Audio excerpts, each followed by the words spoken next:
আসসালামু আলাইকুম প্রিয় ফুটবল ফ্যান্স। সংক্ষেপে লিওনেল স্কালোনি সম্পর্কে একটু আলোচনা করব। 2018 সালের সম্ভবত 3 আগস্ট আর্জেন্টিনার দায়িত্ব গ্রহণ করেছিলেন এবং মাঝখানে ছয়টা বছর কেটে গিয়েছে। শুরুর দিকে বেশ কয়েকটা ধাক্কাই খেয়েছিলেন, তবে ওভারঅল গত 3-4 বছরের স্ট্যাটসটা একেবারে চোখে আঙ্গুল দিয়ে দেখিয়ে দেয় যে তর্ক সাপেক্ষে আর্জেন্টিনার ফুটবল ইতিহাসের সেরা একজন কোচ, কিংবা অন্তত অন্যতম সেরা একজন কোচ, বিন্দুমাত্র কোনো সন্দেহ নেই যে লিওনেল স্কালোনি আর্জেন্টিনার এই দলটাকে নতুন করে গড়েছেন। 85টা ম্যাচ ডাগ আউট থেকে নেতৃত্ব দিয়েছেন, যেটার 60 অর্থাৎ 60 ম্যাচে তিনি কিন্তু জয় পেয়েছেন, ড্র করেছেন 17টা, 8টা ম্যাচ পরাজিত হয়েছেন, 70.59% উইনিং রেশিও। এবং আপনি যদি গত 2-3 বছরের কনটেক্সটটা চিন্তা করেন, এই লম্বা একটা সময়, বা সেটাকে যদি 4 বছরে একটু এক্সটেন্ড করেন, লম্বা একটা সময়ে মাত্র 3টা ম্যাচই হেরেছেন। বলার মতো যে 3টা ম্যাচের মধ্যে একটা সে বিশ্বকাপে সৌদি আরবের বিপক্ষে ছিল, একটা উরুগুয়ের বিপক্ষে ছিল এবং একটা সর্বশেষ কলম্বিয়ার বিপক্ষে ছিল। স্কালোনিকে কেন্দ্র করে সবসময় আলোচনা থাকে এবং কিঞ্চিত সমালোচনার জায়গাও কিন্তু থাকে, কারণ লিওনেল স্কালোনি যে জায়গা থেকে কোচিং করান সেটা সবচেয়ে জনপ্রিয় কোনো একটা ট্যাকটিক্স নয়। স্কালোনি কখনোই কিন্তু পপুলারিটির জন্য পাবলিক ওপিনিয়ন আসলে কোন দিকে সেটা যাচাই বাছাই করে আর্জেন্টিনা দল সিলেক্ট করেননি।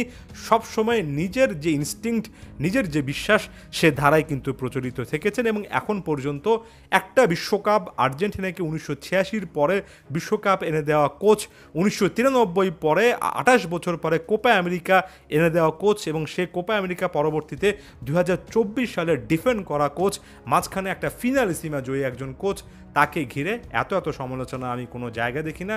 একেবারে ক্লিয়ার কাট আমার কাছে এখানে মেসেজটা স্পষ্ট। আর্জেন্টিনার ফুটবলের নতুন দিকের একটা সূচনা করেছেন স্কালোনি অনেকটাই লিওনেল মেসির মতোই দ্য আনটাচেবল। যতদিন পর্যন্ত স্কালোনি মনে করেন এই দলে তার একটা গুরুত্ব আছে এবং এই দলটাকে তিনি এভাবে কোচিং ভিউ পয়েন্ট থেকে নেতৃত্ব দিতে পারবেন, স্কালোনির সে দায়িত্বটা নেওয়া উচিত। এবং সাম্প্রতিক পরাজয় কলম্বিয়ার বিপক্ষে একটা বাজে পারফরমেন্স বা একটা ফ্রাস্ট্রেটিং পারফরমেন্স, যেখানে স্কালোনি দাবি করেছেন রেফারির সিদ্ধান্তটা, ওটামেন্ডির ক্ষেত্রে পেনাল্টি দেওয়ার সিদ্ধান্তটা ঠিক ছিল না, সেগুলোকে আমি খুব একটা বেশি গুরুত্বপূর্ণ বিষয় আকারে ধরতে চাই না, যদিও স্কালোনির ওই আলোচনাগুলোর সাথে সাথে কিছু না কিছু সমালোচনা থাকে।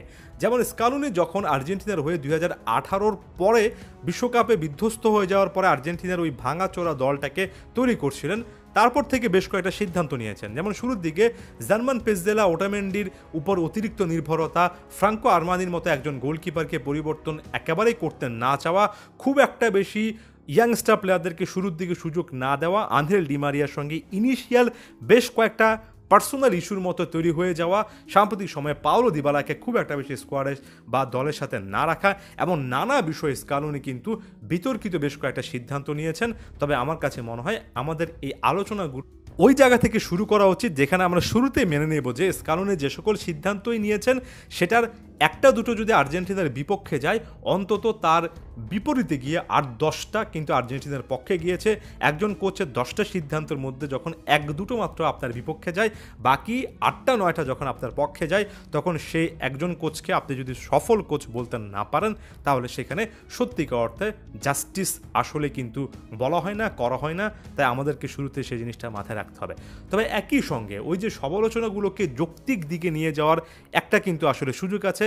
যেমন সর্বশেষ ইন্টারন্যাশনাল ব্রেক দেখার পরে আমার কাছে মনে হয়েছে স্কালোনি যেমন 3জন সেন্টার ব্যাককে একই সঙ্গে খেলাতে যাচ্ছেন, যেরকম রাইট উইংয়ে রাইট ব্যাককে ওভারল্যাপ করে উপরে উঠিয়ে খেলাতে যাচ্ছেন, এমন টাইপের ধারণা থেকে তার বের হয়ে আসা উচিত। পাওলো দিবালাকে স্টার্টিং লাইনআপে রাখতেই হবে, ব্যাপারটা এমন নয়। তবে দিবালাকে আরও কীভাবে ভালোভাবে কাজে লাগানো যায় সেই ধারণাটাও তার থাকা উচিত। এবং শেষের দিকে এসে এবারের ইন্টারন্যাশনাল ব্রেকও আমার কাছে মনে হয়েছে স্কালোনি এখনও লিওনেল মেসি ফিরবেন সে আশাটাতেই বসে আছেন।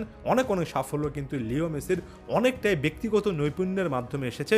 স্কালোনি উচিত সে ধারণা থেকে বের হয়ে আস্তে আস্তে একটা প্রপার ব্যাকআপ প্ল্যান কিন্তু হাতে নেওয়া এবং একই সঙ্গে কিছু রিস্ক নেওয়া, যেখানে তিনি এমন টাইপের ম্যাচগুলোতে মাতিয়াস সুলে, আলেহান্ড্রো গার্নাচো, ভ্যালেন্তিন কার্বোনি কিংবা ভ্যালেন্তিন বার্কোর মতো ইয়াংস্টার প্লেয়ারদেরকে আসলে ব্যবহার করবেন। কারণ এখন থেকে যদি ব্যবহার করা শুরু না করেন, 26 বিশ্বকাপে কিন্তু খুব বেশি ইয়াংস্টার প্লেয়ারকে নিতে পারবেন না। তাই এমন কয়েকটা জায়গায় সত্যিকার অর্থে স্কালোনির এখনও নিজেকে পরিবর্তন করার, এখনও বেস্ট ডিসিশন নেওয়ার কয়েকটা সুযোগ আছে, সেই জিনিসটা বললাম। তবে তার আগে আমি এটা একেবারেই কিন্তু অকপটে স্বীকার করে নিয়েছি যে দিন শেষে এটা স্কালোনির দল, স্কালোনি যে সিদ্ধান্ত নেবেন এতগুলো সাফল্যের পরে, সে জিনিসটা আর্জেন্টাইন ফ্যানদের মেনে নিতে হবে।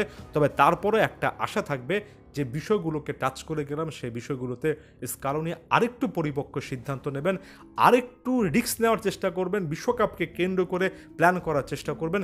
26 বিশ্বকাপের প্ল্যান এখন থেকে দেখতে চাই।